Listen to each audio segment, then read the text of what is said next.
వైఎస్ఆర్ గారు అడిగినరు కడిగినరు.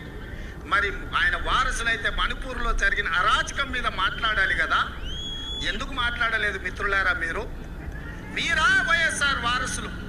షర్మిలమ్మ పక్కన వైఎస్ఆర్ అని ఎట్లా పెట్టుకుంటుందని, వైఎస్ఆర్ అంటేనే వై షర్మిలారెడ్డి, ఆమె పేరే వైఎస్ఆర్. కొత్తగా వైఎస్ఆర్ పెట్టుకునేది ఏముందయా? షర్మిలారెడ్డి అంటేనే వైఎస్ఆర్ అంటేనే షర్మిలమ్మ, అవతల షర్మిల అనాల్సిన పనే లేదు మిత్రులారా. వైఎస్ఆర్ అంటేనే షర్మిలమ్మ, నిజమైన వారసురాలు షర్మిలమ్మ. ఎందుకంటే రాహుల్ గాంధీ గారిని ప్రధానమంత్రిని చేయాలన్న ఆలోచన, కాంగ్రెస్ పార్టీని గెలిపించాలన్న ఆలోచన, ఆంధ్రప్రదేశ్ ప్రజలకు అండగా నిలబడి మీ కష్టాలు కన్నీళ్లు తూడవడానికి మీకోసం అవసరమైతే ఆనాడు చేవెళ్ళ నుంచి ఇచ్చాపురం వరకు రాజశేఖర రెడ్డి గారు ఏ విధంగా అయితే పాదయాత్ర చేసిండో 94 నుంచి